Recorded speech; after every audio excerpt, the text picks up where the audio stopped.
हैं खाने के तेल को लेकर, उस पर बातचीत करने के लिए बीबी मेहता हमारे साथ बने हुए हैं। मई में खाने के तेल का इंपोर्ट बढ़ा है और खास करके पाम तेल का इंपोर्ट अप्रैल के मुकाबले 87% बढ़ा है। ये क्या ट्रेंड दर्शा रहा है? और ये अब तक तो यहाँ पर इंपोर्ट ड्यूटी में भी कटौती नहीं की गई थी मेहता जी, अब तो क्रूड पाम तेल की ड्यूटी भी घट गई है, तो क्या जून और जुलाई में काफी बम्पर इंपोर्ट होने वाला है क्योंकि स्टॉक भी कम हो गए हैं? अच्छा, पहले तो आपका जवाब दो। मई महीने में इंपोर्ट इसके लिए, पहले अगर आप जाए फरवरी मार्च अप्रैल में देखो तो पाम इतना ऊपर था, तो पाम को कोई हाथ नहीं लगा रहे थे, ज्यादा सोयाबीन या तो सनफ्लावर आ रहा था। पाम रियलाइज पाम नीचे आया, जो पहले सबसे ऊपर था फिर से नीचे आ गया, इसके लिए पाम की डिमांड निकली और India bought about 500,000 tonne of palm during the May. जहां तक का अगले महीने का सवाल है, नॉर्मली पहले हाफ में 45% आता है, सेकंड हाफ में 55% आता है। इस साल मेरी उम्मीद है कि total import will be lesser than last year.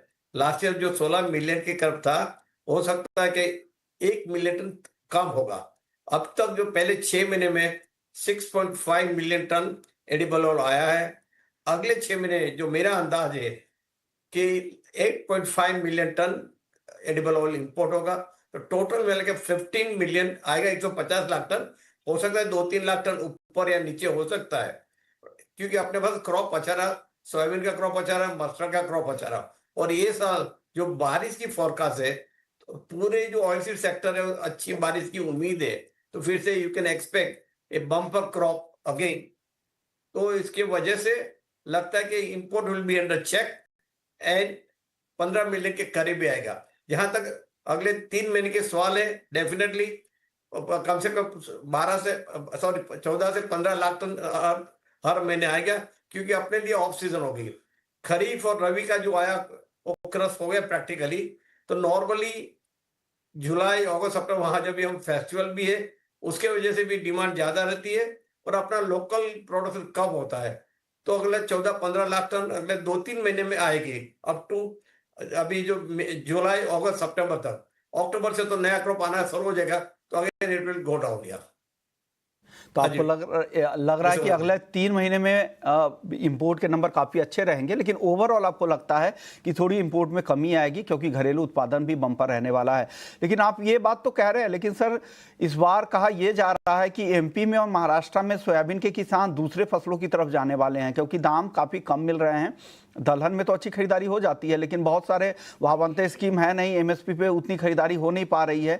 आपको क्या लगता है, आपको लगता है कि उस तरह की सोइंग होगी इस बार सोयाबीन की? सब सही है। इस साल सोयाबीन का किसान को सही दाम नहीं मिले।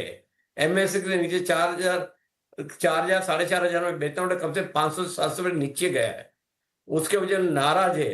अगर उसके पास चॉइस है सोयाबीन से पल्सीज या सोयाबीन से मक्का, तो वो स्विच करेंगे, पर इट विल बी मार्जिनल, 5-6% का मार्जिन होगा। ऐसा नहीं कि सारे किसान सोयाबीन छोड़ के दूसरे में जाएंगे, सबकी चॉइस नहीं है।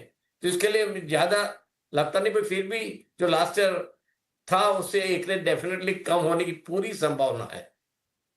सही बात है, ये तो पूरी तरह से कोई नहीं छोड़ के जाएगा, लेकिन सर डीडीजीएस एक बड़ी समस्या बन के उभरा है और ये भी एक चिंता है। अब हालांकि आपके कई सारे मुद्दे हल हो गए होंगे, जो ड्यूटी डिफरेंशियल जो इतना बढ़ गया, इसके अलावा कोई और मुद्दा सर आप चाह रहे हैं क्या एक्सपोर्ट इंसेंटिव दिया जाए? नहीं, देखिए सोयाबीन का जो खास होकर अगेन सोयाबीन मिल की बात करो, सोयाबीन का crossing support bye oil in the mill. आज मिल डिस्पैरिटी में हम चाहते हैं कि सोयाबीन मिल का डिस्पोजल विल बी प्रॉब्लम, क्योंकि अगर हम 110-120 टन पैदा करें, 100 टन क्रस हुए, उसका मतलब 80 लाख टन सोयाबीन मिलेगा, और सामने आपकी लोकल घरेलू डिमांड 60 लाख टन है। आपको 15 से 20 लाख टन एक्सपोर्ट करना जरूरी हो जाएगा, ताकि प्रेशर नहीं है। और अभी क्या हो रहा है कि आपकी मार्केट, चाहे वो सोयाबीन मिले, चाहे राइस ब्रान एक्सट्रैक्शन, चाहे रेपसीड मिले, डीडीजीएस रिप्लेस कर रहे हैं और सस्ता है, इसके लिए रिप्लेस भी हो रहा है। इसके वजह से लोकल डिमांड ये तीनों की कम होगी, तो उसका ऑल्टरनेटिव ये कि हम डिस्पोज कैसे करें। तो एक्सपोर्ट कर सकते हैं, पर एक्सपोर्ट में डिस्पैरिटी है। तो हम चाहते हैं कि 15% का एक इंसेंटिव अगर गवर्नमेंट दे, ताकि सारे ऑयल मिल जो एक्सेस है अपने यहाँ, उसका एक्सपोर्ट हो जाए और यहाँ घरेलू में प्रेशर नहीं आए। नहीं तो अपना सोयाबीन प्रोसेसिंग या तो बाकी प्रोसेसिंग डिस्पैरिटी में चलेगा मेहता और जी उसका दबाव तेल के दाम पे आएंगे। ओके मेहता जी, एक मेरा सवाल होगा, सरकार की जो मौजूदा पॉलिसी है इससे ये तिलहन किसानों के लिए बहुत फेवरेबल नहीं है, और जो हमारी इंपोर्ट पे निर्भरता है इसमें कुछ बदलने वाला नहीं है आने वाले समय में, और खास करके ड्यूटी भी नीचे की तरफ ही आ रहा है। आपको क्या लगता है, आपका व्यू इस पर क्या है सर? नहीं, बेसिकली अभी जो ड्यूटी कम की दो रीजन से की है। जो इन्वर्टेड ड्यूटी स्ट्रक्चर था खासकर इनके इंडोनेशिया और Malaysia, lower duty on RBD only in higher duty CPO, कम से $60 से $17 का डिफरेंस था, वो डिस्काउंट करके यहाँ था। तो क्या होता, RBD only landed cost in India वो 40 से 50 सस्ता था। अगर मेरे को रेडीमेड फिनिश प्रोडक्ट मिल रहा है 50 सस्ता, तो मैं क्यों सीपीओ लाऊं? तो उसके वजह से most of the refiners partly they become the packers. या वो जरूरी था कि इसको थोड़ा, तो अभी जो ड्यूटी डिफरेंस कर दिया, जो 7.5% का 19% कर दिया, उसके वजह से भी आरबीडी ओनली पे चेक हो जाएगा, कम आएगा। ऐसा मैं नहीं बोलूँगा टोटली बंद हो जाएगा, पर जो कम से कम 30% पाम ऑयल का जो आरबीडी ओलिन आ रहा था लास्ट से आप देखें तो 20 लाख के करीब इंपोर्ट हुआ था, जो आज से 4-5 साल पहले 5 लाख टन से भी ज्यादा नहीं था। तो वो एक चेकमेट हो जाएगा। दूसरा, ड्यूटी कम की तो अभी किसान ने तो अपना माल मार्केटिंग कर लिया है।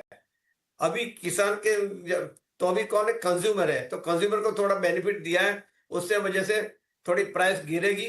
और इंडस्ट्री को भी गवर्नमेंट ने बताया कि जैसे आपको प्राइस ड्यूटी का डिफरेंस मिला है, ड्यूटी लोअर ड्यूटी, आप बेनिफिट पास ऑन कंज्यूमर को कीजिए ऑलरेडी। और हमने एडवाइजरी ऑलरेडी इश्यू कर दी सारे मेंबर को कि आप ड्यूटी रिडक्शन का जो बेनिफिट मिल रहा है यू शेयर विथ कंज्यूमर, तो कंज्यूमर को भी थोड़ा फायदा हुआ है। और जहां तक का सवाल है किसान का, डेफिनेटली जब ये अक्टूबर महीने में हार्वेस्ट होगा सोयाबीन या तो मूंगफली है, तभी डेफिनेटली गवर्नमेंट को सोचना पड़ेगा। आपने एमएसपी बढ़ाई है, अगर एमएसपी बढ़ाए तो एमएसपी डिफेंड भी करनी पड़ेगी। तभी खुद हम भी बोलेंगे कि भाई आप या तो भावांतर स्कीम फिर से लाइए ताकि किसान को सही दाम मिले, नहीं तो दिन पे दिन किसान दूर जाएगा ऑयल सीड से, और पल्सीस या तो मक्का आ जाएगा। तो वो भी अब हमारे ध्यान में ही है, क्योंकि किसान तो हमारा मेन है। किसान के बिना हमारा अगर हम आगे हित की इंडस्ट्री बात चलेगी नहीं करेंगे, अगर उनकी खरीदारी नहीं होगी तो फिर उपज बढ़ेगा कैसे? और साथ ही साथ प्रोडक्टिविटी यील्ड बढ़ाने पर भी हमें फोकस करना पड़ेगा, और जो oil national oil seed mission पर जो काम चल रहा है उस पर तेजी लानी पड़ेगी, और ग्राउंड पर क्या कुछ हो रहा है इसको भी देखना पड़ेगा। शुक्रिया सर, आपने वक्त दिया। हमारे बहुत सारे दर्शक हैं जो लगातार फ़ोन कर रहे हैं, उनसे अब